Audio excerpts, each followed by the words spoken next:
I'd like to call this September 25th, 2023 Board of Education regular meeting to order. George, can you take the roll? Mrs. Bissell? Here. Mrs. Gilbane? Here. Mr. Miko? Here. Ms. Stochek? Here. Mrs. Hausen? Here. All present. We all stand for the Pledge of Allegiance. Allegiance to the flag of the United States of America and to the republic for which it stands, one nation, under God, indivisible, with liberty and justice for all.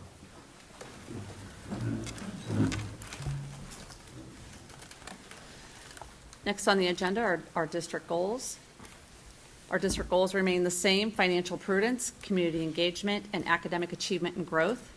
Strongsville City Schools recently received a 5-star overall rating as part of this year's Ohio State Report Card.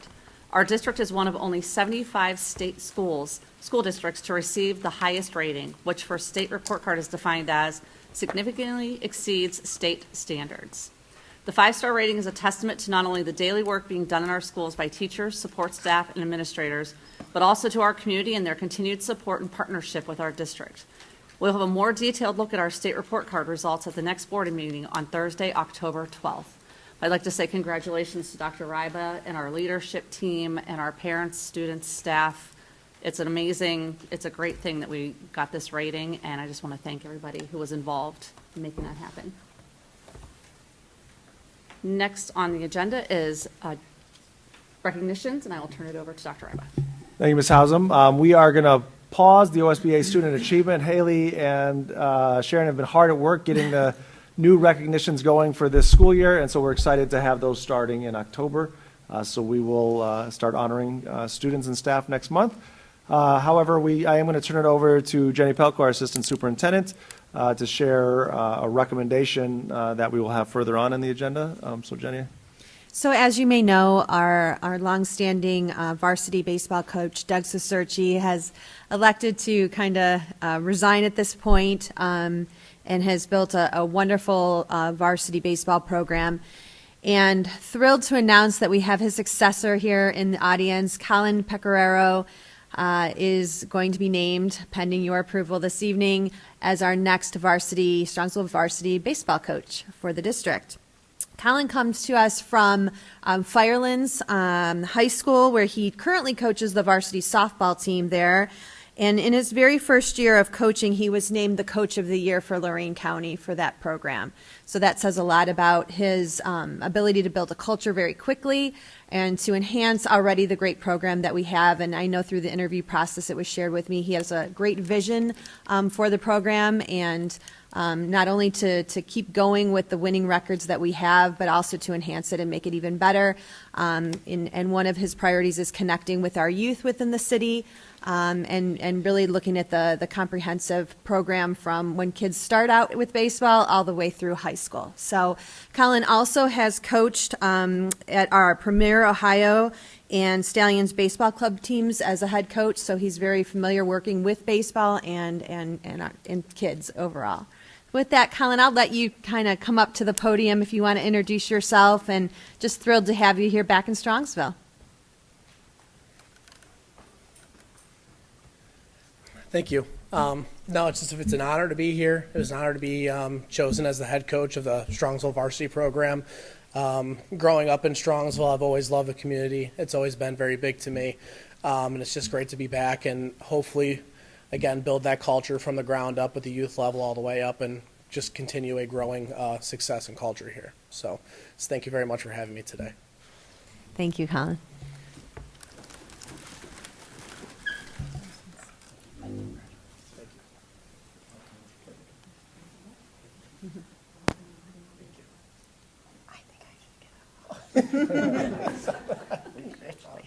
Congratulations.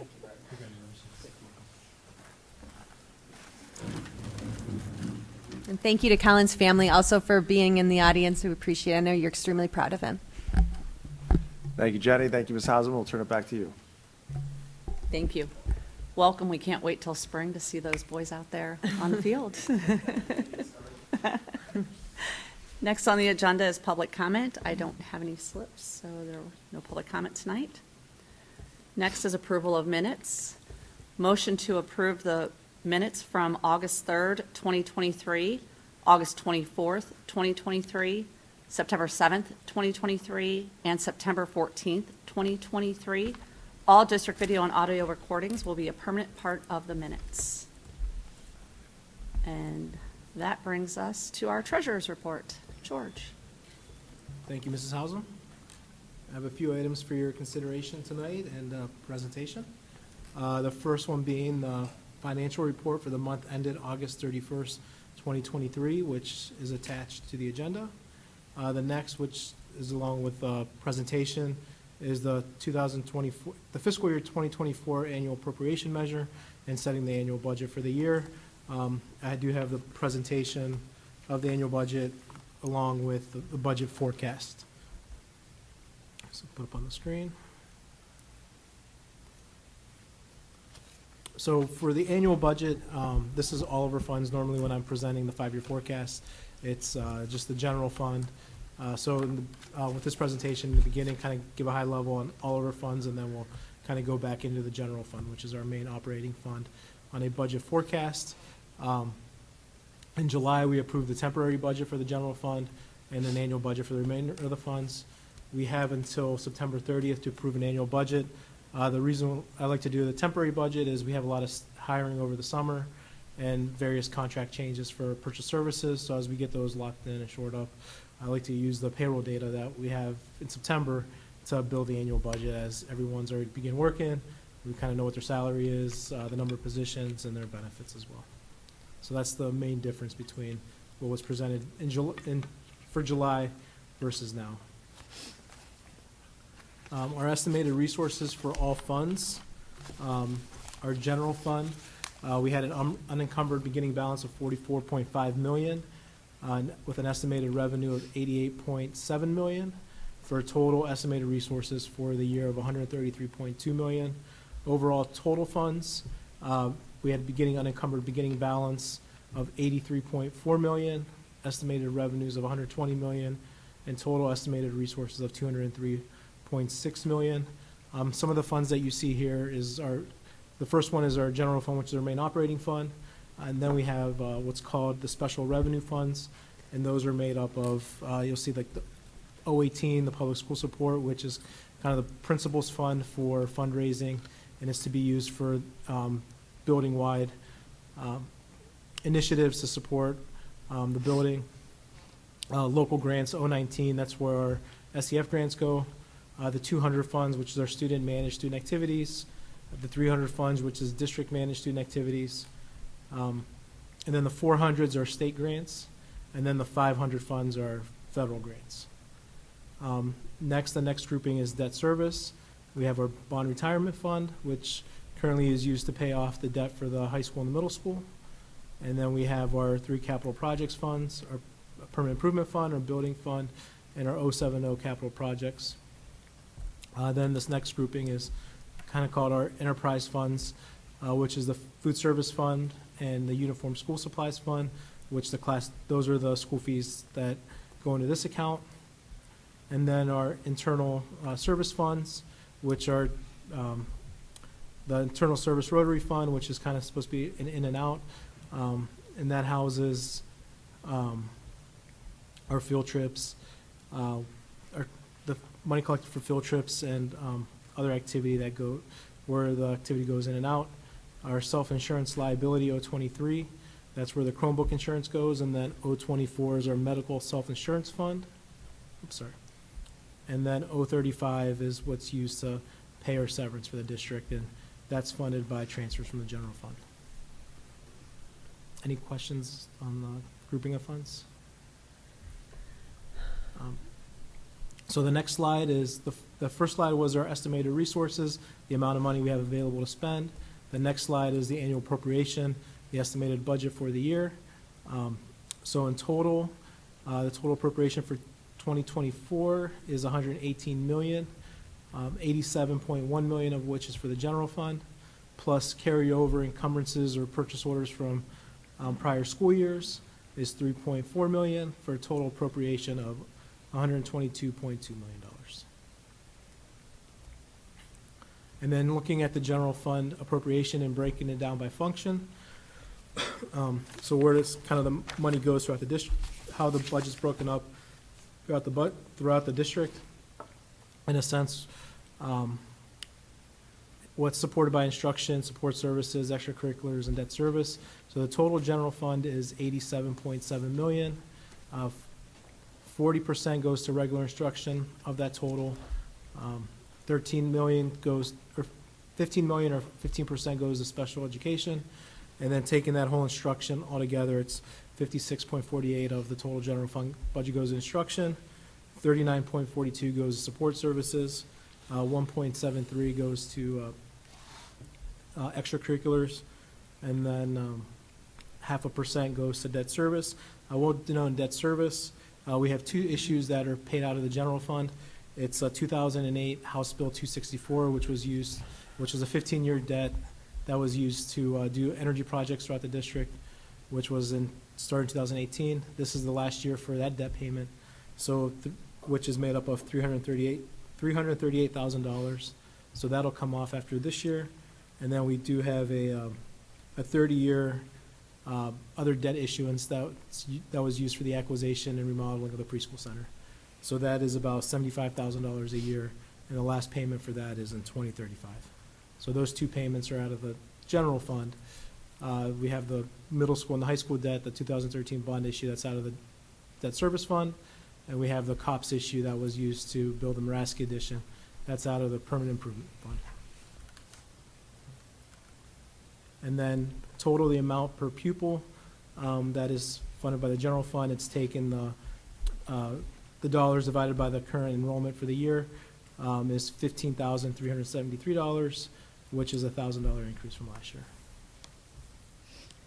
And then in the last column over here is the breakdown by function of the per pupil amount. So any questions before I get into the general fund? All right, so the general fund is the typical presentation that I've done that you typically see. So for the 5-year forecast, so like do in September when I present the budget, just kind of do a budget forecast of this is what we're budgeting, and if this plays out, how is it going to impact our finances for the years out. In November, we have to do a 5-year forecast, a formal 5-year forecast, which is submitted to ODE and approved by the board. What I like to do there is take these numbers and just kind of project them out on how we're doing for the year, and then for the out years is still based on the budget. And then in May, again, we have to do another 5-year forecast, submit that to ODE, and that begins the budget process for the following fiscal year. And then it kind of cycles where we're constantly updating the 5-year forecast at least 3 times a year. Once we do the budget, we do an update on how we're trending in November, again in May on how we're trending for the rest of the fiscal year, and then in May also begins the process for next school year, and then it's updated again in September. So kind of get you that cycle on how we're constantly updating it. The major assumptions, revenue, which is our, within revenue, our tax collections are our major revenue source. And then the gross collection rate is assumed with a 3-year average of 98.46%, which is made up of the 3-year average of calendar years 21 to 23. On a positive note, for calendar years 22 and 23, the percent has been around the same, which is 99.26, which is an increase from calendar year 21 of 96.85. So hopefully that trend continues where we're collecting majority of the taxes that are billed by the county. Next, taxes are based off assessed valuation. As the valuation of the city changes, it impacts the effective rates. If the valuation goes up, the effective rates go down to kind of keep everyone's tax bill consistent. In collection year 2025 is the 6-year update for the city. I'm assuming within the forecast we'll have an 8% increase in valuations. And how I came to that number was I was looking from the last valuation increase in 22 where we had a 22%, and then used the average Zillow home value increases through the city from what actually happened from 22 to 24, and it's been about an 8% increase.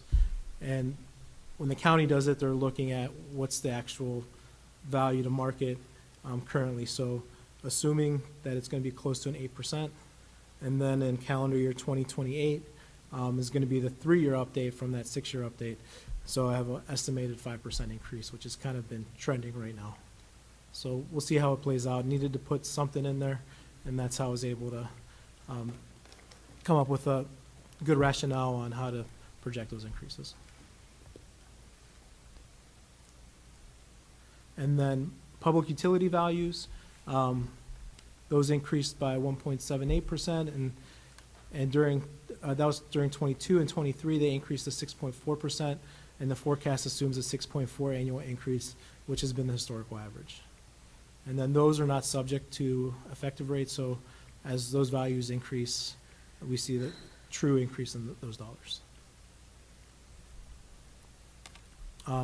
The next 2 bullet points I still like to show in the, just kind of touch on them in the assumptions, because it shows a decline in tax revenue than an increase in fiscal year 22, where we had the 2.5 million tax refund from the change in valuation from the mall. And then we also have the 2 renewal levies. One is set to expire December 31st, 2023, which generates $9.9 million, and if it expires, collections will continue through December 2024, as the collection year is always 1 year behind the tax year. So that continues through fiscal year 25, and then the other one is through tax year 2026, collections through 2027, and that generates about $8.4 million. State funding. Beginning with fiscal year 22, there was a new fair funding formula that was introduced in the 22-23 biennium budget under House Bill 110. Currently, we're in beginning July 1, we're in a new biennium of 24-25. And the good news is that the legislation continued the fair funding formula and continued to fund it. For 24, we'll see an increase of $574,000. And then in 2025, we'll see an increase of $405 for a cumulative increase of $979. And then just to point out that we're still a guaranteed district in this fiscal year and beyond. Within the new fair funding formula, there's the restricted funding that we do get is the success and wellness of $244,000, the career tech and ELL of $35,000, the disadvantaged pupil assistance of $46,000, and gifted $181,000. So those go into the general fund, and then every year we have to report out, did we meet the spending criteria for those dollars. I do want to point out for the success and wellness funds, there was legislation there where in the next couple board meetings, we'll have to present on how we're spending those dollars and post them on our website. Staffing, this is staffing for all funds. Last fiscal year, we had 791 total employees for all positions. This year, it increased by 21 to 812 positions, and which is 49% made up of teachers, of 400 teaching positions. And then looking at that just in the general fund, of that 812, 725 positions are within the general fund, which is a 24 position increase from last school year. And those increases are based on 11 due to new teaching positions, 10 to new aide positions, 1 assistant principal at the middle school, and 2 bus aides. And then in fiscal year 25 and beyond, the forecast assumes 25 positions that we have on ESSER coming onto the general fund once those positions expire. Also, the forecast assumes all union agreements as they're currently defined, including the new SEA contract, which went into place. And then healthcare premiums for fiscal year 2024 have increased by 15%. And then for fiscal years 25 to 27, the projected annual increase is 10%. With healthcare, in 2021, we had a 3% increase, and then 2022, we had a 1.3 1.37% increase, while this upcoming fiscal year, we're with a 15% increase, which is based on our claims. So we're trying ways to mitigate our claims, but they are, the premiums are set by our actual claims, so it's something we continue to monitor, and hopefully we can get down in future years. Expenditures. I continue with expenditures, non-personnel. Purchase services. The total amount of purchase services is $7.6 million. For next year, it's a $640,000 increase, and the increase is due to costs and placements for special education placements, instructional costs that were previously on ESSER funds, and then projected increases for utilities. Materials supplies, which makes up $2.8 million, or 3.22% of the budget, is projected to increase by $563,000, which is due to savings or unspent budget from last year. And then capital equipment is about $930,000, and half of which goes to our technology one-to-one initiative. And then also attached to the agenda, I have the detailed 5-year forecasts and assumptions that you could see there as well. And then also, since we're talking about the budget, I also want to include what we've done with ESSER funds through the last 3 years when we got them, starting in fiscal year 21. I won't go through each one, but they're listed within the presentation. We had our ESSER 1 funds of $407,000, our coronavirus relief funds of $285,000, and our broadband connectivity grant of $21,000, all of which were used in fiscal year 2021. In fiscal year 2022, we used $1.3 million of ESSER 2 funds for the items listed there. And again, continuing with our ESSER 3 funds that we used in fiscal year 22 were about $1.1 million for the items listed there. And then for last school year, we had left ESSER 2 and ESSER 3. ESSER 2, the last year to be the remaining funds had to be used by last year, and then ESSER 3 are expiring after this year. So these are the items that we've used the last 2 years for ESSER 2 and ESSER 3. General fund revenues.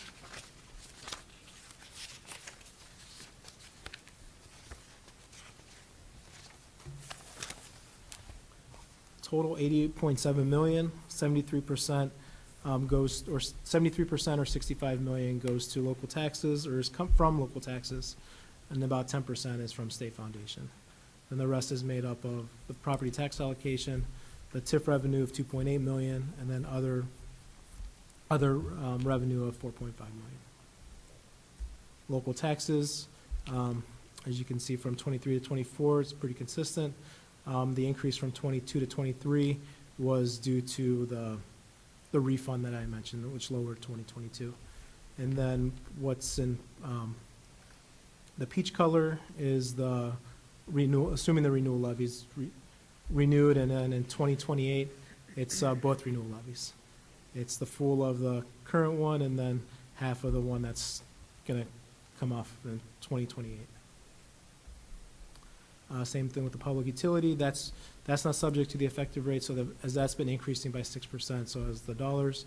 On fiscal year 24, we're estimating about $4.6 million. Our state foundation unrestricted. In 24, we're about 8.9, and in the out years, you'll see it gradually increase, which is about the $500,000 increase per year from the current biennial budget. The restricted funds 2024 is the $500,000 for restricted, and then we see a kind of gradual decline, which is the change of the amounts from restricted to unrestricted. Property tax allocation, that's been pretty consistent. That's the homestead and rollback. And then other revenues, projecting about $7.4 million. I did make a change from the May 5-year forecast to this estimate of interest income, as interest rates have been continuing to steady over 5%, and just kind of projecting out our monthly cash-based balances and the amount that we're collecting from Meter and interest, general fund might be about $2 million. So continue to monitor that, and then not sure the interest rates in the out years, just kind of conservative estimate of 1.5 for next year.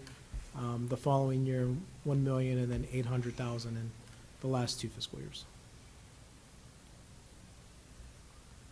Other sources, those are made up of refund, advances back to the general fund. For 2024, it's the 197 that was advanced out at the last fiscal year. And so far, we have 8,000 in refunds from prior year expenditures. The spike in 2019 to 2021 was due to BWC premium dividend returns from the Ohio Brewers Workers' Compensation, and those were one-time dollars that we can't rely on every year. Any questions on revenues? All right. Expenses.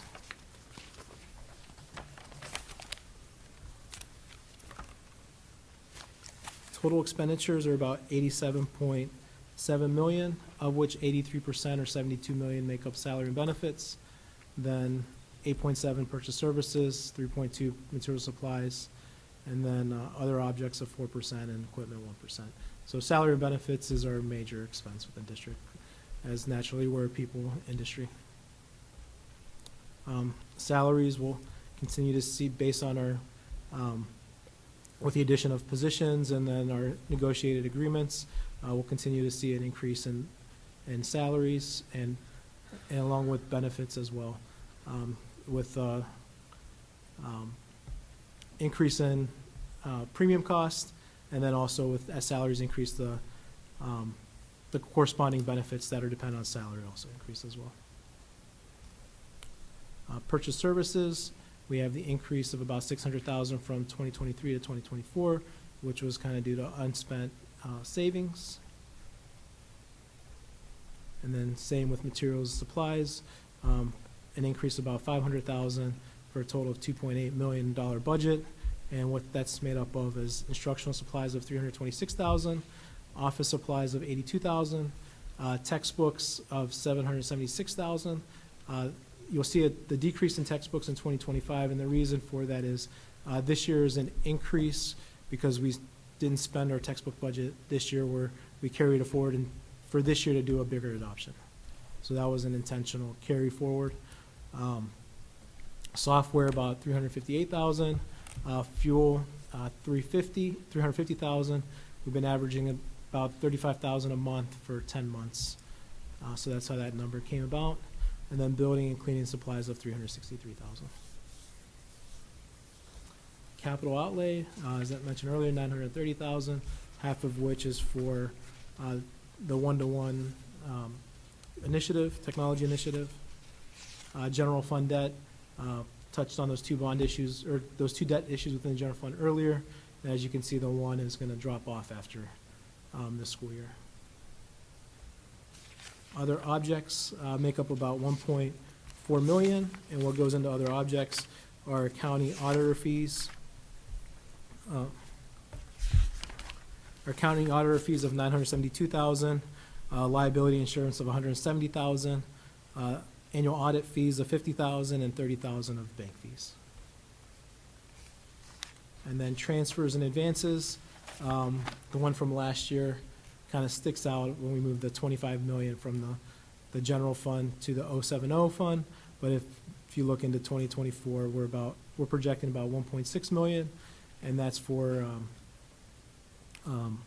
400,000 for the termination benefits fund, the severance account, 75,000 for the summer school account, 54,000 for field turf, placeholder for the Kinsner HVAC of 750, and then the athletics of 191,000. And then also the chart is listed the out years as well.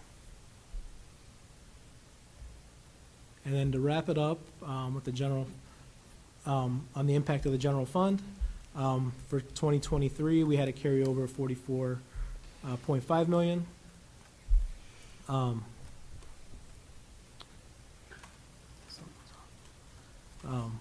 should say 46. I think I got to fix this graph.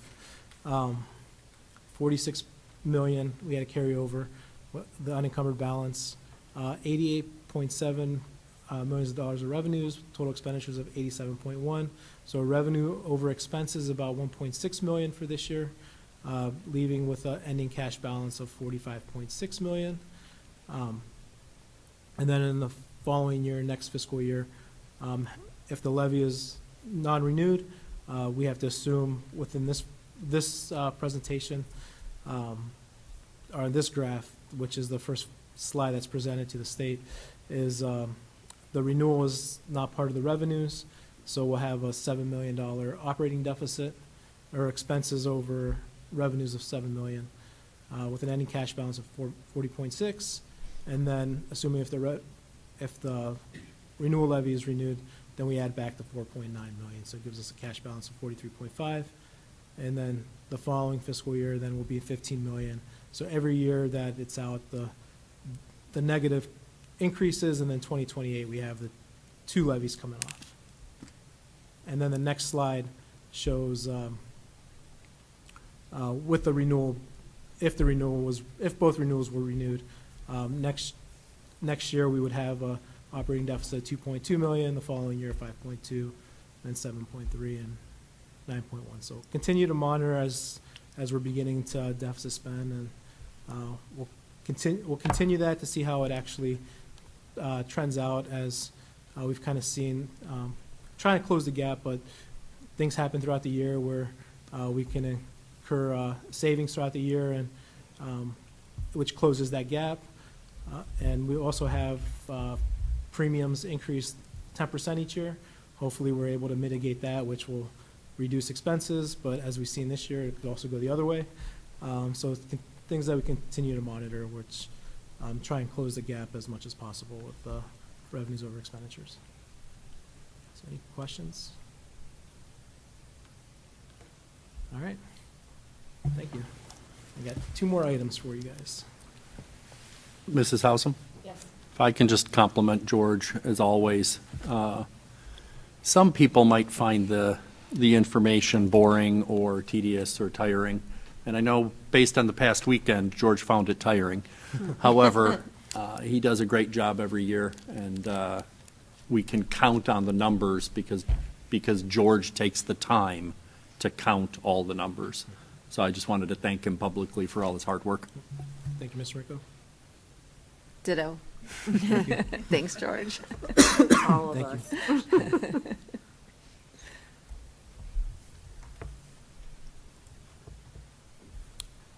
The next item I have is, as part of the annual budget too, is the budgets for the student activities.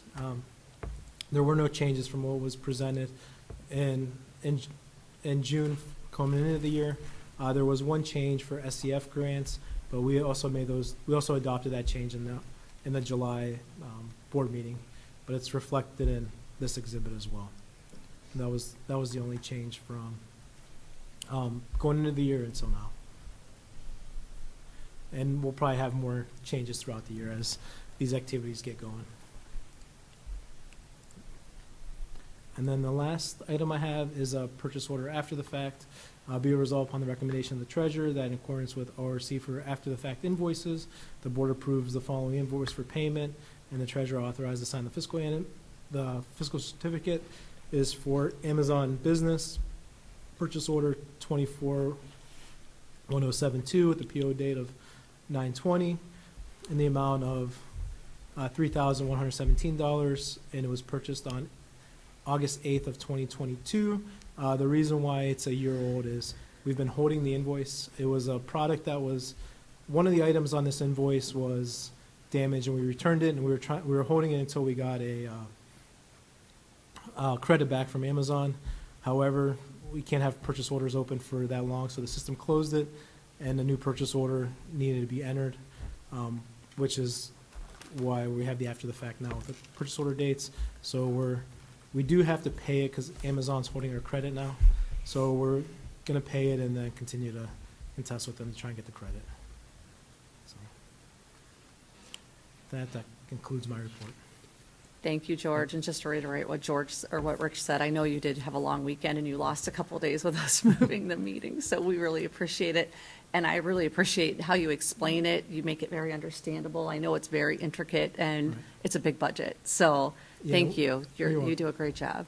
And what I like to do too is, especially as I said, I like to wait for the salaries and benefits to hit, because I go by person and project them out for the next 5 years to get what their salary and benefits are going to be for the next 5 years, to try and get the forecast as accurate as possible. Well, we appreciate all you do. Thank you. Thanks. All right, with that, I'll turn it over to Dr. Rido. Thank you, Ms. Hausum. I don't have anything specifically under my item for this month, so we'll move to the directors, and we'll start with Steve Bruckner to give his update for the month on business services. Good evening, everyone.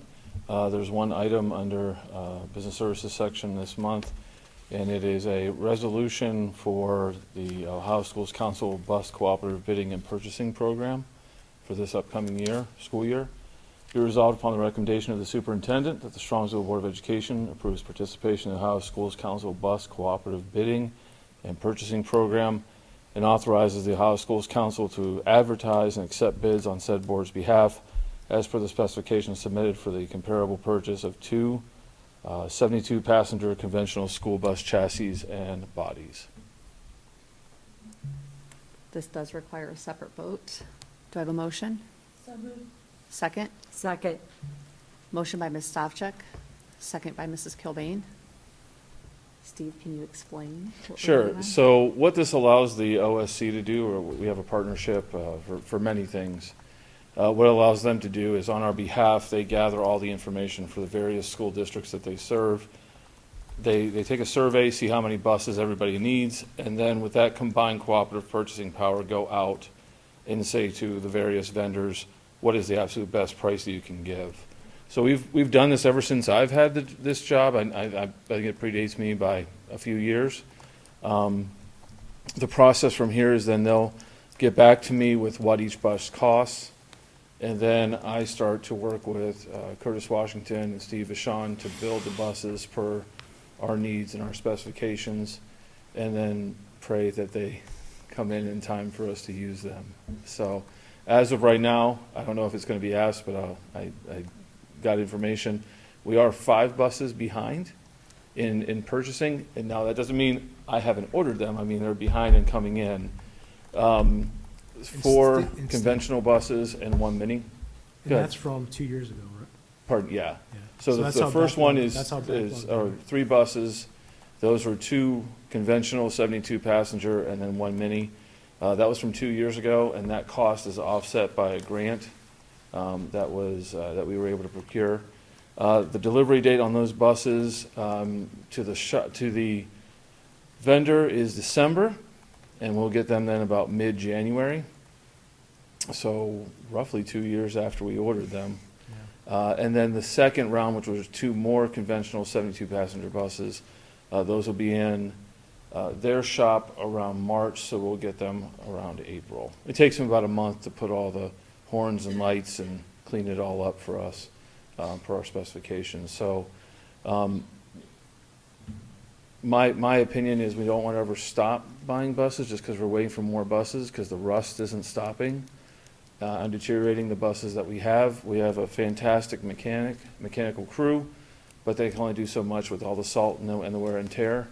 So if we were to stop and just say, well, we'll wait until we get caught up, then we'll be where we were a few years ago. We're ordering 5 buses at a clip, and with those being $300,000 and plus at this point, that would put a hurt in the budget. So it's better to slow down and order a couple buses at a time to anticipate, rather than shut off the tap completely and then have to, open the floodgates, as it were, to complete the analogy in a few years. And I do want to add on too, it's just not a Strongsville issue. With the delay, it's an issue across the state. As Steve mentioned, that the order from 2 years ago with bus grant, the state had to pass with the last biennium budget a resolution to continue that grant. Otherwise, those funds would have expired, and a lot of districts would have lost the money because they're all in the same situation we are. So thankful that they were able to extend the grant until we were able to get the buses. And that grant offset 33%? A third It was of the cost? $45,000 for each bus. Okay. It was either 45 or 35 for each bus. I thought, 3 buses, Yeah. 3 buses for around that amount. Do we ever have too many buses? Not anymore. Okay. I work with Steve and Curtis to make sure we don't have any more spares than we need.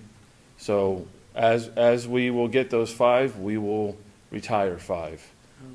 So no, we were a little heavy on spares before, but we've regulated that over the past years, and we're right where we need to be, where we have enough spares to use in case of emergency, but not so many that we're hoarding assets that could be sold for the betterment of the district.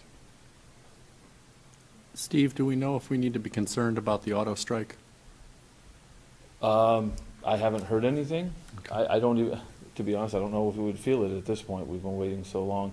I haven't heard anything from any of the vendors that we would be going to. That very well could be information that comes back after this purchase. So I think it would be useful to get that information, and then whether we need to hedge. If it's taking this long to get them, do we order 3? Okay. So just something to think about. Okay. If that is the case, then I would need to come back and up by 1 in another resolution, so. Okay, yeah, I can find out the information from my contacts, OSC, and proceed. Thank you. Yep. Any other questions for Steve? Hearing none, George, can you take the roll? Ms. Stochek? Yes. Ms. Cobain? Yes. Mr. Miko? Yes. Mrs. Hausum? Yes. Mrs. Bissell? Yes. Motion carries. Thank you. Thank Thank you. you, Steve. Next up, we have our Director of Curriculum, Aaron Green, with the curriculum report for the month. Hi, good evening. I have 5 items tonight for your consideration. The first 3 are overnight sports trips. So item 1 is an overnight trip for the Strongsville girls varsity basketball team. Be it resolved upon the recommendation of the superintendent, permission be granted to the Strongsville High School girls varsity basketball team to travel to Newark, Ohio, December 28th through 29th, 2023, to participate in the Newark Basketball Holiday Tournament. Transportation will be via school bus, and expenses will be paid with funds from the Girls Booster Basketball account. The second overnight trip is for Strongsville High School varsity hockey team. Be it resolved upon the recommendation of the superintendent that permission be granted to the Strongsville varsity hockey team to travel to Columbus, Ohio, to participate in the Chiller Thanksgiving Classic Hockey Tournament, which is November 24th through 26th of 2023. The $1,200 tournament fee will be paid by the district. Transportation will be via parents' vehicles, and any other expenses will be paid by the Strongsville Hockey Parent Association. Mrs. Green, I just Yes. want to interject real quick. Sure. There was a typo in the subject where it said the 003 Athletic Fund. It should be the 300 Athletic Fund. I made the change of the agenda, so I'm going to hit refresh and it should update.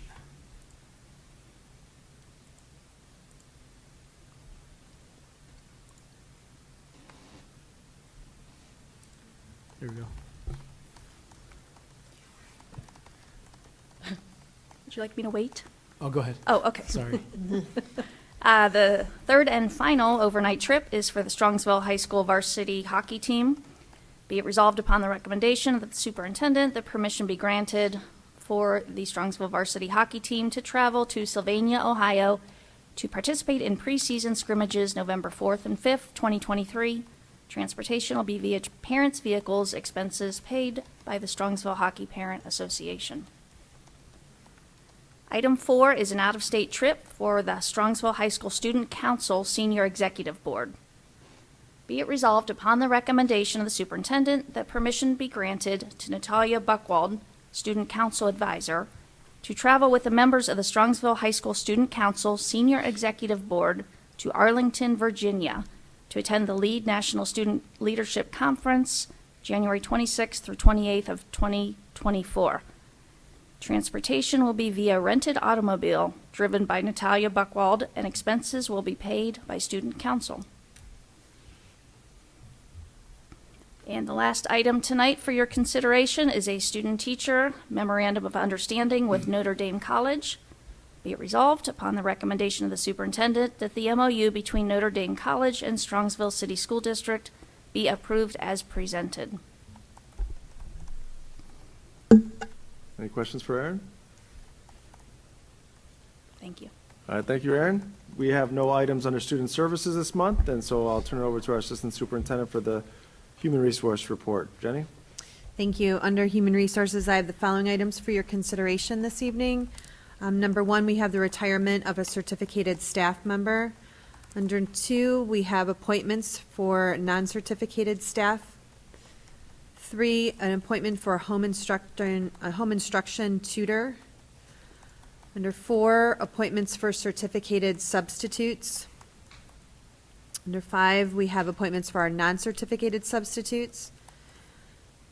Under 6, you met Colin earlier. We have the appointment for certificated athletic supplemental contract. 7, appointments for certificated supplemental contracts. Under 8, changes in hours for non-certificated staff.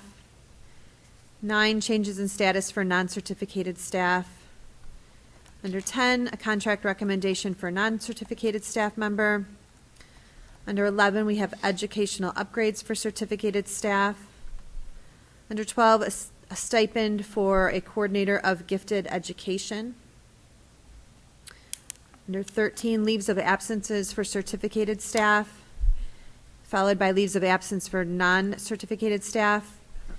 15, unpaid leaves for certificated staff. 16, unpaid leaves for non-certificated staff. We have volunteers under 17, and then under 18, we have volunteer coaches.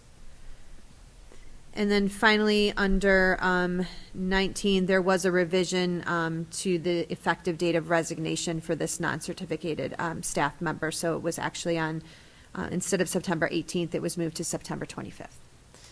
And that concludes my report. George, if you could you go in Jenny's report and click on number 7 for me?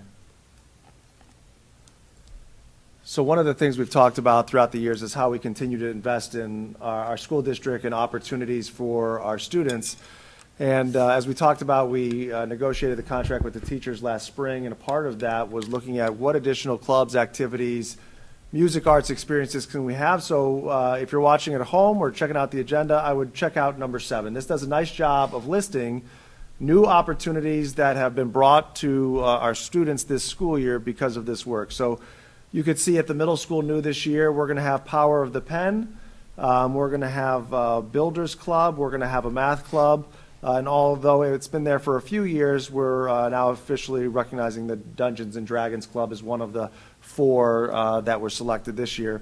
We've had a variety of music groups that have participated, but those have been through the goodness and the volunteerism of our staff that we're now officially making a part of what we do. So you'll see at the middle school, jazz band and show choir.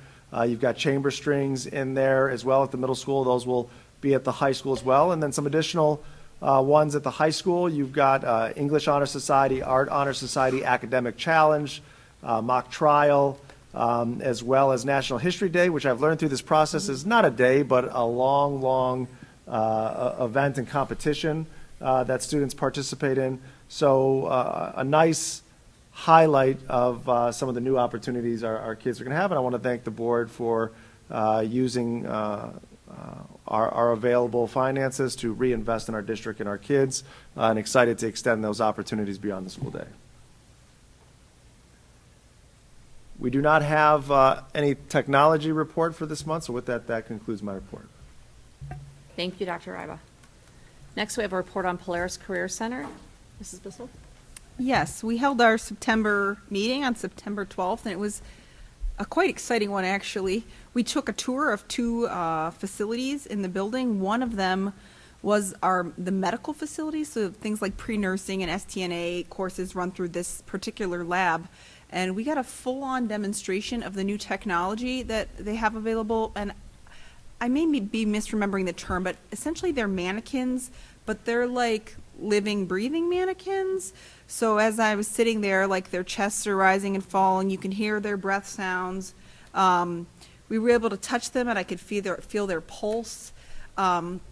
It was a lot for someone like me who's not made for that kind of thing, but it was super cool. They each have their own monitor, as if, you know, in a hospital you'd have a monitor. It can set the alarms off. They can have a heart attack, all these things, and there are 3 of them. And it's just fantastic technology that our students have access to through Polaris. So we're so grateful for that. And if your kids are interested in that field, you should check out Polaris because there's amazing learning tools available. Secondly, we toured the new vet tech lab that should be opening if the HVAC system would come in. So same thing, there's a delay there. So I got to see the little pee pad outside for the dogs and the surgical center. It was really not my night. But I did enjoy seeing like all the new opportunities for our students. And I know vet tech's a huge one right now. If anyone's called their vet lately, you can't get in for an ear infection for 3 weeks. So it's a very much needed skill in our community, and Polaris is seeking to meet that need. So once again, if you have students interested, great brand new facility there for them to learn in. And finally, one thing of note, it does not affect Strongsville in any way, but we have submitted paperwork to the state to restructure the terms at Polaris. Over the years, as they switched from 2-year terms to 3-year terms, the times when the terms expired kind of got off kilter, so that at the end of this current school year, 4 of the 7 board members are going to rotate off, which, as you can imagine, is problematic. So we have submitted the paperwork to state to have 2 districts next year take a 1-year term, and that will help us get back on track. So we were not one of those 2 districts. Our term will hold and will expire in 2025 is when my term will expire. But we do also have the rotating seat next year. So we'll have 2 members representing Strongsville next year. So I just wanted to keep you updated on that. And that concludes my report. Thank you. Thank you. Report on legislation. Mr. Miko. I think the news that I wanted to share with the community is last week a Franklin County judge issued a temporary restraining order for upcoming changes to the State Board of Ed. 7 existing State Board of Education members sued the state of Ohio, saying that converting many of the responsibilities of the State Board of Ed to a cabinet level position in the governor's office was unconstitutional. So a TRO, or a temporary restraining order, holding those changes off was issued, and there will be hearings on October 2nd, and we'll report back more when we know more. And that concludes my report. Thank you. Board liaison reports. City Council. Mr. Miko. City Council did have a meeting last week on Monday, and a number of board members were in attendance. And the City Council, I want to make sure I'm factually correct, the City Council did adopt an endorsement of the renewal levy that we have, issue 14. So we thank them for their support. And I think that's the most important part of that meeting. Thank you. Strongsville Education Foundation, Mrs. Kilbane. I think the most important thing is November 11th is Casino Night, sponsored by the Strongsville Education Foundation. If you go to their website, you can either sponsor different tables or just buy tickets. I think they're $50. I think it's $50 a ticket. I don't want to look it up. It's on their website. And they do so many good things for our kids. Like, really support them if you can. Look them up. They're on Strongsville Education Foundation for Strongsville, and you can get all the information for that night. But it's November 11th, so put that on your calendar. I would say other than that, they're going to help us with solar eclipse glasses for April 8th. And I think with them, the PTA, and ourselves, the Strongsville, we will have enough glasses for all the kids that day. So that concludes that. Thank you. Thank you. Strongsville PTA Council. Oh, Mrs. that's Kilbane. That's me again. Well, this was their first meeting. Their new president is Katie Hullebarger. Dr. Ryba talked at that meeting. He focused on financial transparency, reading literature, and promoting our tech. They approved their budget for the year. And I want to say and commend the middle school. September 22nd was the PTA's first fundraiser, and it's always a big one. And I heard that it went fantastic. The kids did great. There were no issues. So I want to say to the middle school, I'm proud of you. And this really helps because this is really one of our biggest fundraisers. So thanks to all the parents that volunteered and helped. And just continue to keep up with the PTA because they also do great things for our kids. Thank you. Thank you. Board committee reports. Finance committee. We have not met yet this year, and the next meeting is to be announced. Similarly, though we have met this year, the policy committee meeting is to be announced. Facilities committee. Our next meeting will be October 17th at 6:30 p.m. in this building.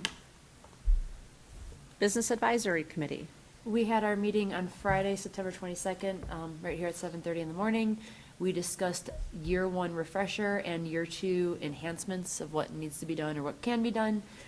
The way we started off was talking about how at the end of senior year, it's kind of like that Grease moment, like Grease Lightning, Grease the movie, and I never really thought of it this way, of that magical moment when you leave high school and your life begins, but that's really not how it works, and you have to be prepared before that happens, and how do we prepare kids for that.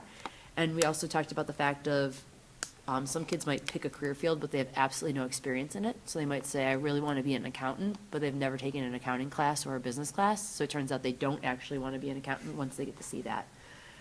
We discussed the idea of maybe implementing 9th, 10th, and 11th graders in it because of some of the restraints our seniors are seeing. For example, some places you need to be 18 years old in order to volunteer or have shadowing experiences. Our 12th grade enrollment is 450, but 85 of those students go to Polaris. 190 take part in the College Credit Plus program, and that semester ends on May 12th. And there are 175 students that are testing for AP, and that testing is May 6th through 17th, with the last day of school being May 24th. So the restraints and the time restraints with that, how do we get past that? What do we do? Should we open the option of having a junior capstone so that more kids can have the ability to participate in this? And we talked about the metrics for determining success, whether that be interviewing those businesses that have shadowing opportunities, whether that be the teachers, then interviewing the students to figure out the success from that, and also discuss the possibility of bringing in alumni who have been part of the program to come in and speak about how that program helped them. Our next meeting is scheduled for Friday, November 17th at 7:30 a.m., and we invite whoever would like to be a part of that to do that if you're a local business. And if you want breakfast, we serve breakfast there. Well, I don't serve breakfast, but they serve breakfast there, and there was a pretty good maple bacon something or other the other day. So, just saying. And that concludes my report. All right, thank you. Next on the agenda is the adoption of the consent calendar. Action by the Board of Education and adoption of consent calendar at this point of the agenda means that all items appearing in this agenda denoted as type-action consent, which items constitute the consent calendar, are adopted by one single motion unless a member of the board or the superintendent requests that such items be removed from the consent calendar and voted upon separately. Do I have a motion? So moved. Second? Second. Any questions or discussion? Motion by Ms. Stavcik, second by Mrs. Kilbane. Sorry, George. When you're ready, you can take the roll. Ms. Stavcik? Yes. Mrs. Cobain? Yes. Mr. Miko? Yes. Mrs. Hausum? Yes. And Mrs. Bissell? Yes. Motion carries. Next, we have superintendent's timely information. Thank you, Ms. Hausum. As George puts the slides up on the board, we've got some exciting things going on across the district that we want to highlight. First, we had our first ever literacy on the lawn at Soror Elementary School recently. So our reading specialist, Ms. Coleman, and kindergarten teacher, Ms. Coyne, organized an event and some many special guest readers from our police and fire department to go out on the lawn, hear some books being read by some great community folks, and celebrate a love of reading. So beautiful night. Hopefully you've seen it on social media. It's been promoted, but a great night, a great idea. And the reading's a huge bonus, but the sense of community and being out there with your friends and families is also special. So great job to Sarar for bringing that idea to life, and I'm sure that will be a continuing tradition into the future. As we move on over to the middle school, who doesn't like to do a project that you get to eat at the end of it? So our 6th grade art classes, we're learning about the color wheel and secondary and primary colors. So they took Oreos, used colored edible icing to ice those. So they learned about the color wheel and then got to enjoy. Hopefully we had gloves or clean hands as we were going down that pathway, but got to enjoy some Oreos at the end. So Ms. Ganem and Ms. Ray do a phenomenal job with our art students building a love of the art. And what I like about all of our art teachers, Ms. Blumel included, is you don't have to be the greatest artist in the world, but you just have to have an appreciation of creativity, and they'll find something that meets your needs as well. And one of the things we did in this upcoming school year is we expanded art offerings and opportunities for kids to take art, so that's a good thing as well. And then moving on to the high school, I thought this was really cool. So we had a collaboration between the Spanish department and the English department. As you can see, Ms. Barba, who for this was teaching Spanish 3, Ms. Yamo teaching English 10, collaborated a unit. They were both talking about how tone impacts the meaning of messages and works.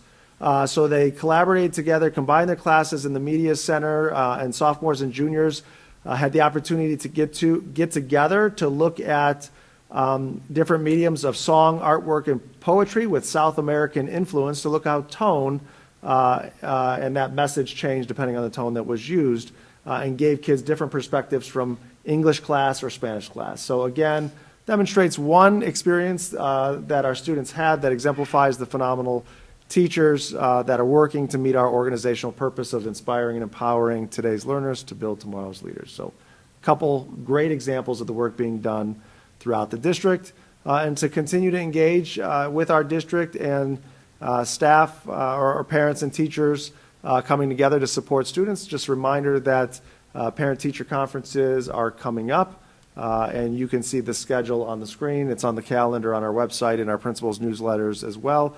So please pay attention to those newsletters as to whether it's come on in and see who's available, or whether it's a scheduled conference with the team or teachers. More details will be provided there, but we encourage people to reach out and continue to collaborate with our teachers on these nights. And with that, that concludes timely information. Thank you. Next, we have board bylaws and policies. We do have several bylaws and policies on their third reading tonight.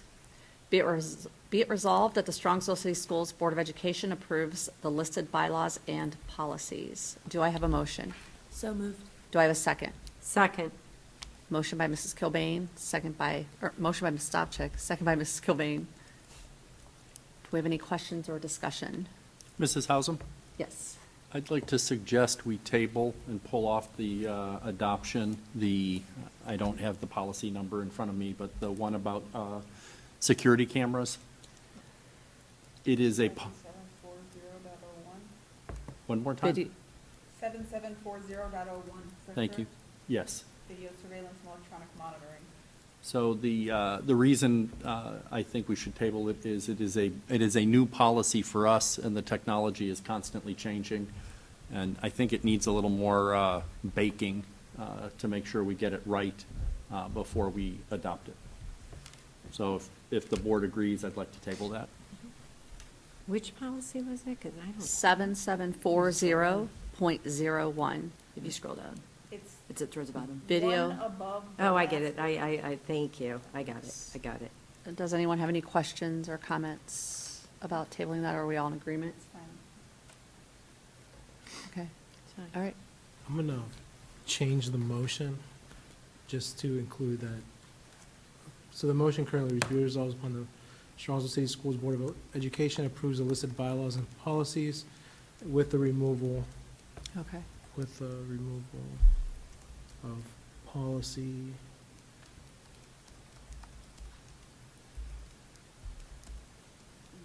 Was it 7540.01? 7740.01.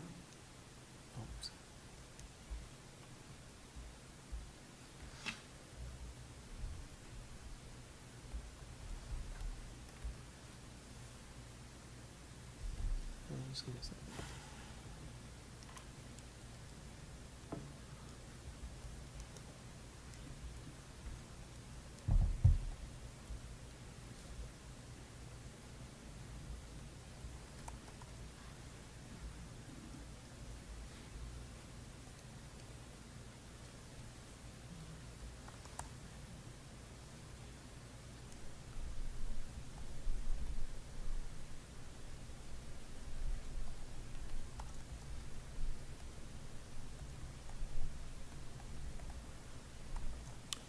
So be it resolved upon the Strongsville City Schools Board of Education approves the listed bylaws and policies with the removal of policy 7740.01, video surveillance and electronic monitoring, which will be reviewed at a later time. Great. Thank you. Any other questions or comments? Hearing none, George, can you take the roll? Ms. Stochek? Yes. Mrs. Cobain? Yes. Mr. Miko? Yes. Mrs. Hausum? Yes. And Mrs. Bissell? Yes. Motion passes. Next, we have Board of Education other, miscellaneous. Does anyone have any others? I have one. I'd just like to remind the community that we have a survey about our facilities plan. It is open until Friday at 5 p.m. And your input is sought and important to us, so please take the time to fill out the survey, and it's available on our website. Thank you. Any other? It's not available on our website. We've sent it out to our parents multiple times, our community people on our listserv. We put it in the Strongsville Post, and we will put it on the website tomorrow. It will be available on our website. I just want to If you're remind watching this tomorrow. I just want to remind everybody that this is homecoming weekend for Strongsville. Our queen will be crowned on Friday night at the football game. And we also have a group of alumni that will be honored at the game. Our athletic booster, or our Athletic Hall of Fame, is having their inductions. So that group will be also honored at the football game. And then there's a dinner on Saturday night, and there are still tickets available on their website. Any others? Hearing none. We'll move on to meeting notifications. And it's blank. That's Oh, mine's blank. Okay, thank you. Oh, there it goes. Thank you. A regular Board of Education meeting work session will be held Thursday, October 12th, 2023 at 7 p.m. in the meeting room of the Administration Building, 18199 Cook Avenue, Strongsville, Ohio. And a regular Board of Education meeting will be held Thursday, October 26th, 2023 at 7 p.m. in the meeting room of the Administration Building, 18199 Cook Avenue, Strongsville, Ohio. We do have need tonight for executive session to discuss. To consider the employment of a public employee and to consider the investigation of charges or complaints against a public employee. Do I have a motion? So moved. Second? Second. Motion by Ms. Stavcik, second by Mrs. Kilbane. Any questions or comments? Hearing none, George, can you take the roll? Ms. Stochek? Yes. Mrs. Cobain? Yes. Mr. Miko? Yes. Mrs. Hausum? Yes. And Mrs. Bissell? Yes. Motion passes. We will enter into executive session at approximately 8:15. We do not see need to continue in public, so I want to wish everybody a good night.